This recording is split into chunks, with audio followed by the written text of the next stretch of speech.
I'm not a conservative, so I disagree with Ben on quite a few issues, but I do respect him. And he's become notorious recently for a viral clip that most people, especially on the right, heavily criticize him for. But I actually believe he was mostly correct. So I'll go ahead and let him make his case about why, if you can't afford to live where you're at, that you maybe should consider moving. Um, I'll let him share, and then I'll comment after. Affordability is not like Beetlejuice, where if you just say it over and over, it suddenly arrives. You actually have to pursue policies that are likely to alleviate an affordability problem. But if your solution is always give me more power, and it does seem like that is the solution of the day from both sides, actually, then you're likely to just continue penduluming one side to the other. Because people don't want to learn the actual lesson, which is if you actually want affordability, then either you have to change policies or change locations. Those are really the only two things. And also, I think more broadly, it's not about affordability. We have trained an entire generation of people to believe that if their lives are not what they want them to be, it's the fault of systems, as opposed to decisions that are in their own control. And I strongly agree with Ben Shapiro here.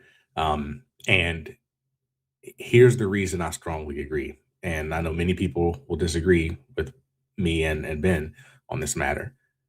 But the reason I'm so confident in this is that even if I'm wrong, so I'm so confident I'm right, that even if I'm wrong, it's still the right move, right? So what he's basically saying is, oh, people blame systems too much when they should really blame themselves. Where, okay, let's assume I'm wrong. Let's say it is the system's fault. Okay, let's say it is. What are you gonna do about that? Right? Like you could say you're gonna change the system, but then that would be you changing the system. That would be you doing something to change the system.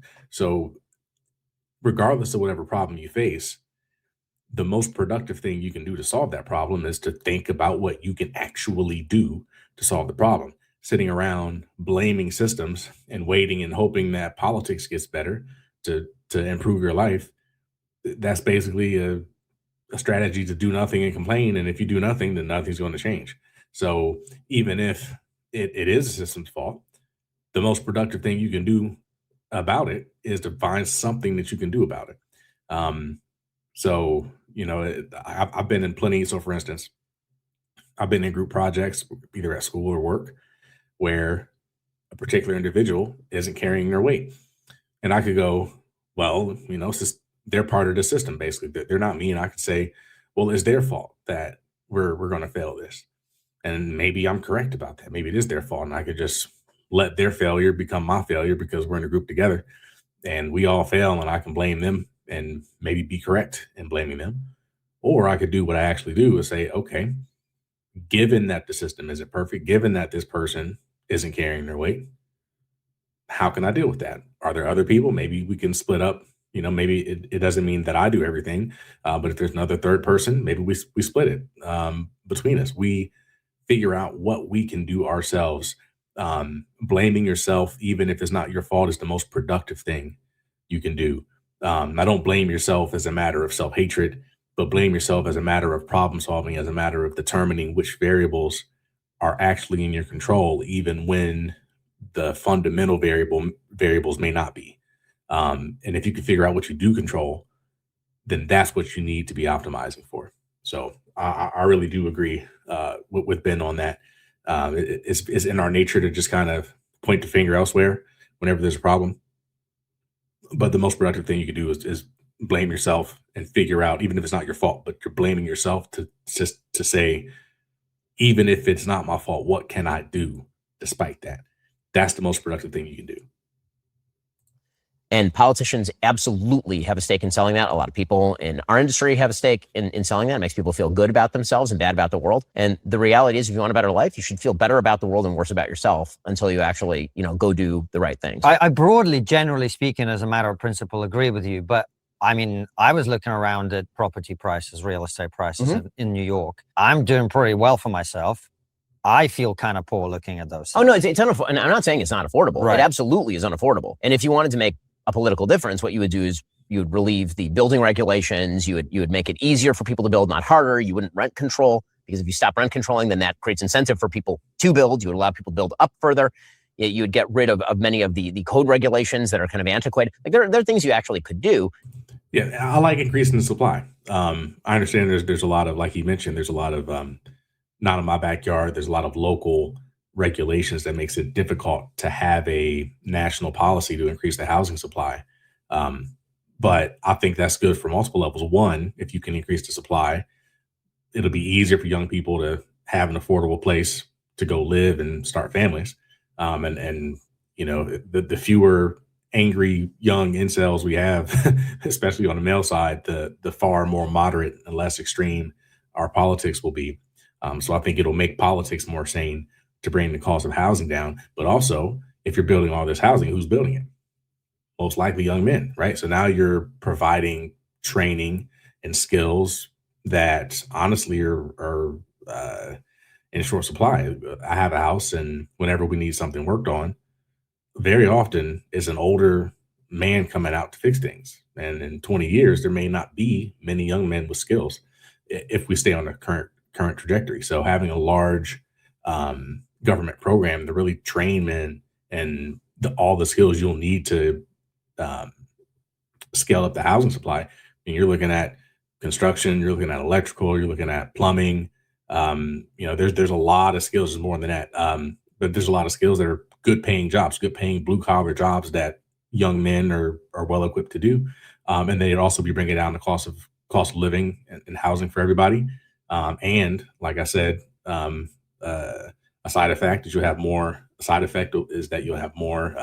families being started, and you'll have less political extremism. So I would like to see that. I don't know the details of how to get around the legal concerns with all of the local regulations, but I am a big fan of increasing the housing supply safely, but I would like to increase it. And then if you're a young person and you can't afford to live here, then maybe you should not live here. I mean, that is a real thing. Yeah, I know that we've now grown up in a society that says that you deserve to live where you grew up. But the reality is that the history of America is almost literally the opposite of that. The history of America is you go to a place where there is opportunity. And America was the place of opportunity, right? It's interesting to me, like a lot of especially the far right heritage based right wing identity politics, you know, highly nationalist, whether it's nationalism, Christian nationalism, white nationalism, they'll appeal to the founders a lot. But the thing is, the founders are people who left their countries, right? Like the people who had the current rights mentality, those were the people who stayed in Europe. Those are the people who did not come to the New World. They didn't leave their home for opportunity, right? They didn't believe in these Enlightenment values that we're going to found our nation upon. I'm talking about the United States. The United States was, of course, heavily influenced by the British, but you know, we, in my opinion, had a stronger Enlightenment. You know, religious freedom, individual rights. Now, was it implemented perfectly at the beginning? No, but we became more perfect over time in the pursuit of those respectable ideals. So it's just interesting to me that the far right tries to appeal to the founders, but like the founders left their homeland for opportunity. And then they'll look at Ben Shapiro saying exactly that, like, hey, maybe you should be like the founders. And all of a sudden he's villain number one. And I think that it's almost like you have the great grandchildren of the founder of a company, of an entrepreneur, and they've inherited shares in the company. And they think that because they're the grandchild of the founder, that they're like the founders. Like, no, like you didn't do what the founder did. Ben Shapiro was telling you what the founder did, which is, you know, they took risk. They sailed across, and it wasn't like they hopped on American Airlines. Like they sailed across the ocean when there wasn't that many people doing that. When you had the Titanic sinking, like this was a risky endeavor. And you know, a lot of them probably didn't. They probably were a little more affluent than people who stayed back, but not everybody was rich. You came over and you took a risk and you tried to improve your life with this new system that we have. So what he's saying is exactly true, especially when you look at the core foundation of America.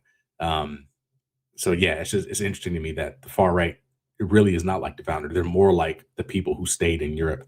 The founders were immigrants. They were risk-seeking immigrants who wanted to improve their lives. Though the far right focuses on the color of their skin more than what they actually did. And if the opportunities are limited here and they're not changing, then you really should try to think about other places where you have better opportunities. Again, that's not saying that public policy can't change. I think it can, but I think that the solutions being offered are untenable. Well, I sort of see the problem with what you're saying is that really doesn't sound nearly as good as free stuff. Correct.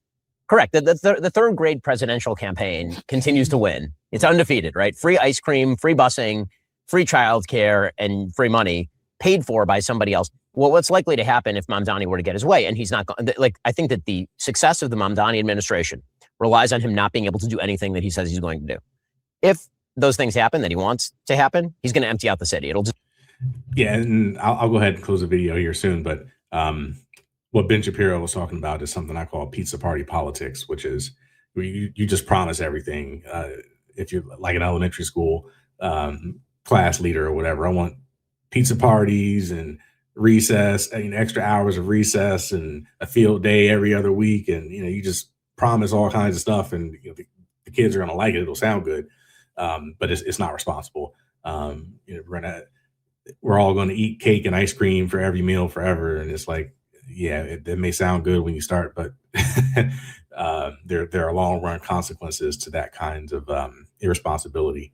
And not to get too economic here, but there's even, I read an article the other day about how in the past, when we would initiate either large new government programs or whenever we would implement tax cuts, there was an understanding that we would have future tax increases to pay that off. Where like now everyone just hates taxes as if like every tax cut is good, but the deficit is blowing up. And if we don't collect taxes, we won't have revenue to pay our debt. That means that the principal on the debt goes up, the interest rate. So even if the interest rate stays the same, the principal goes up. So the amount of our budget that has to go towards interest would just keep growing and growing. I could be wrong, but I think we're starting to spend more on interest than national defense. So we spend a lot on defense. And if we don't collect taxes, if we just keep wanting everything easy, I want all the programs and I want low taxes, and we're never going to pay our debt off. What if our interest rate goes up, right? So the principal's high and then the interest rates go up, and then a very large percentage of what you do pay in taxes won't even come back to you. It'll just go to the interest. It is very dangerous because a lot of people, they don't understand responsibility. They just want good things now. And to make the case for sacrifice for the long run, for the future, especially for somebody else, people really don't like that, unfortunately. So if we could figure out how to make responsibility scale, that would be amazing. But I'm skeptical, unfortunately.